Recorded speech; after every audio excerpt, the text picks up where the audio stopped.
What's going on, guys? Andrew Piluk here, back with another video. Sorry for the echo, sorry for the room. If you guys can tell, I'm in a hotel. There's some weird buzzing noise going on in the background. Hopefully that doesn't bother you too much, but I figured I'd throw on the jersey, throw on the hat, and talk about NHL free agency on day one, July 1st, Canada Day. I said it earlier, happy Canada Day to all my fellow Canadians. Hopefully you guys are enjoying your time responsibly, and obviously watching as much coverage as you can for NHL free agency. Most of it's over now, but stuff is probably still rolling in as somebody is driving their bike through past me there.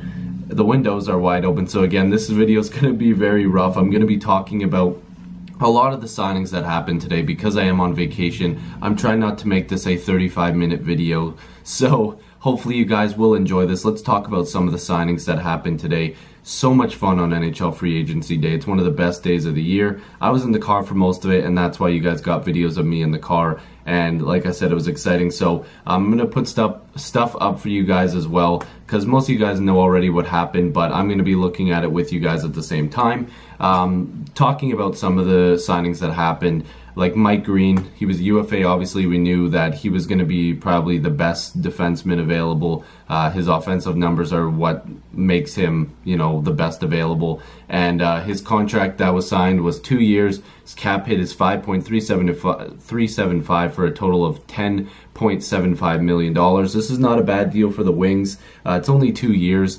And I think the Red Wings signed a couple iffy contracts, but I mean, we all knew Mike Green was probably going to end up back with Detroit. There was no real rumors of him going anywhere else, and I don't think a lot of teams really wanted to spend on him, to be honest. The next one is Thomas Hickey, again, another defenseman that got a good contract as a UFA. 4 years. The Islanders did spend a little bit of money today, and of course they lost a big piece, but they did spend quite a bit of money. For a total contract for Hickey in 4 years was $10 million, and the cap hit was $2.5 million. Again, just making sure that they locked him up. I'm going to bunch some of these together as well, just for the sake of time, and just for talking about certain contracts and putting them up on the screen, and it's a lot easier for me to edit as well, especially when I'm on vacation. I'm still trying to make these videos, but this group right here has a pretty decent signing in it as well, in Stastny. But first, let's get to Antoine Roussel. He was a UFA. He got 4 years for a total of $12 million. And some of these, the reason why I'm saying he was a UFA is because some of the contracts signed today were restricted free agents as well. Like I said, 4 years, $12 million. His cap hit's going to be about $3 million. I'm not sure if I really like this deal. I think there's a little bit too much term, and they might have overspent a little bit for his average annual value. But again, we'll have to see how it works out. The Canucks sometimes will find some decent value. They usually do sign quite a few players, though. That makes you scratch your head. But anyways, Jack Johnson, this is another one that I wasn't a huge fan of. 5-year contract, $16.25 million total. The cap hit is $3.25 million. Again, good for Johnson. And I think Pittsburgh really just wanted to solidify their decor. They're always trying to add. And I think Johnson will be a decent add. A lot of people don't like the move, but at the same time, if he can find a way to put up some more points for this team, which they don't really need at this point, but it would be a decent fit. And like I said, Stastny, with the Vegas Golden Knights, I didn't see this coming. I figured he would re-sign with the Winnipeg Jets. But if you can't beat him, join him, apparently. So he got a 3-year deal worth a total of $19.5 million, and the cap hit is $6.5 million. Now, this is a little bit too much money in my eyes. Looking at the James Van Riemsdyk contract that I talked about earlier, and we'll probably get to here in a bit, I think that maybe they should have gone after him. They could have been going after him, but I do like Stastny. I'm wondering if this might have been a little bit of an overpayment. So bear with me. I'm not sure if this is going to work just yet, but I do like Stastny. I said before I do, and I'm hoping that it works with Vegas for sure. The next one is Thomas VANEK, again, another Detroit signing. I believe VANEK has already been with Detroit before. 1-year contract. For $3 million. Again, VANEK is, and I also believe there's some sort of no movement clause or no trade clause on this, so he doesn't want to just get moved for the sake of being moved. He wants to go where he wants this time, which is fair enough. He's gone around quite a bit. He's been traded at the deadline, it seems like every year. But for $3 million for 1 year, can't really hate that. Good signing. I'm not really a huge fan of VANEK, but if they do end up trading him, they'll get assets for him at the deadline. Again, I grouped together some signings here. Chad Johnson, again, just another goaltender, nothing too crazy, $1.75 million cap hit. Another defenseman that was signed by the New York Islanders was Thomas Hickey, 4 years, $10 million, a $2.5 million cap hit. I feel like I already talked about him. If I did, I'm sorry, I'm all over the place today. But again, just a decent signing.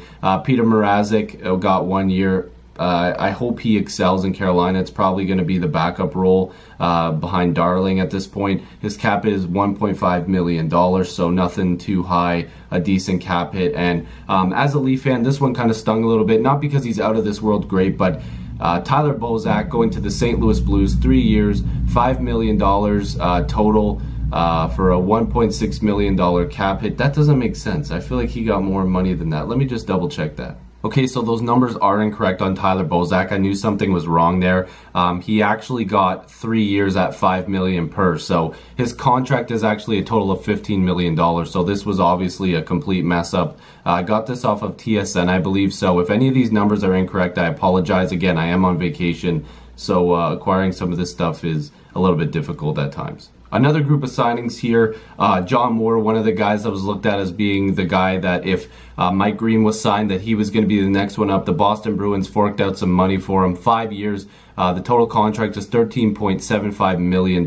His cap hit is going to be around $2.75. Again, like I said, if there's some numbers off here, let me know. This isn't on me. I didn't make these graphics. It's just I wasn't able to keep up with all the signings, so I'm kind of going over some of them that I missed a little bit here with you guys and just giving my initial thoughts on them. Again, I am on vacation, but that's a decent signing, not too expensive. The term might be a little bit too much, but we'll have to see. Carter Hutton, 3 years. This was a pretty big one for the Sabres in my eyes. Maybe we'll talk about this in another video, what the Sabres are going to do this year. 3 years, $8.25 million total, and $2.75 million cap hit. I think this is a good signing. Again, not a crazy amount of term, crazy amount of money all at once. This is a good signing. David Perron, this is actually one of the better value signings I think that happened today. I think the Blues are actually stocking up once again. I am a fan of Perron. Hopefully he will produce at the same level he did in Vegas this past season. 4 years, $16 million total for a $4 million cap hit per season. Again, big fan of the guy. I think he's a great guy, and hopefully he will produce this season. And then Ian Cole as well signed with the Colorado Avalanche for 3 years, a total of $12.75 million, and the cap hit was $4.25 million. This is just too much. In my opinion, too much money for Ian Cole, and hopefully you guys don't hate me for that one. I just don't think it's the best deal for him. The next group here, Jonathan Bernier, 3 years, $9 million total, $3 million per season. I think this is a good signing for the Wings. When he wants to be, Bernier is a decent starting goaltender and a really good backup. I think that he'll probably get a lot of games this year starting in goal. Cam Ward got 1 year worth $3 million with the Blackhawks. This is basically security for Corey Crawford if he is still going to be out. And of course, another Leaf that I am a huge fan of, and it's sad to see him go as well. James Van Riemsdyk got 5 years from the Philadelphia Flyers, $35 million total, and a $7 million cap hit, which I think this is good value right here. He does score quite a bit. His defense is absolutely terrible. Any Leaf fan will tell you that unless they didn't watch the games. He was just brutal in the defensive zone. But again, JVR, congratulations. Big contract. I know you're probably never watching these videos, but I'm going to miss you in Toronto. And then a couple signings for the Calgary Flames. Derek Ryan, 3 years, $9.375 million for a cap hit of $3.125 million, which could be a little bit too high, but we knew that he was going to be looked at by multiple teams. We've seen the reports. Austin Czarnik got 2 years at $2.5 million, $1.25 million cap hit, nothing crazy. Decent pickup, 2 years, nothing too long. Jay Beagle, this one was an overpayment in my eyes. He's a good veteran, but 4 years at $3 million per for a total of $12 million is just a little too much for me. Beagle's a good player, Stanley Cup champion, but I think the Canucks are going to regret that one.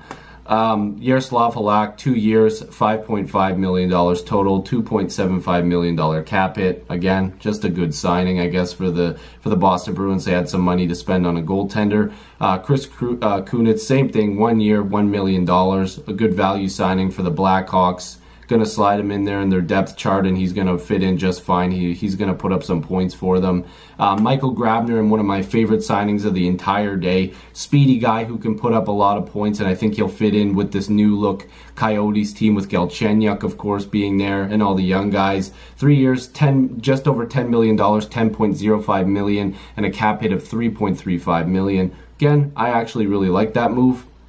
Another former Leaf, Leo, Uncle Leo, thank you for all your time in Toronto, but he is gone. 4 years, $12 million total, $3 million cap hit per season. The term is a little wonky to me. I don't think that's a good term, but the cap hit's probably fair, seeing how some players got paid today that got overpaid by quite a lot. Again, another group here, Riley Nash. I think this is a decent signing. 3 years, $8.25 million total. His cap hit is $2.7 million this season with the Blue Jackets. Really, I like Riley Nash, and I think that cap hit is fair. Again, same situation as Komarov. He's obviously a better player than Komarov, but some players got overpaid, and I think that Riley Nash is probably around where he could have and should have got paid.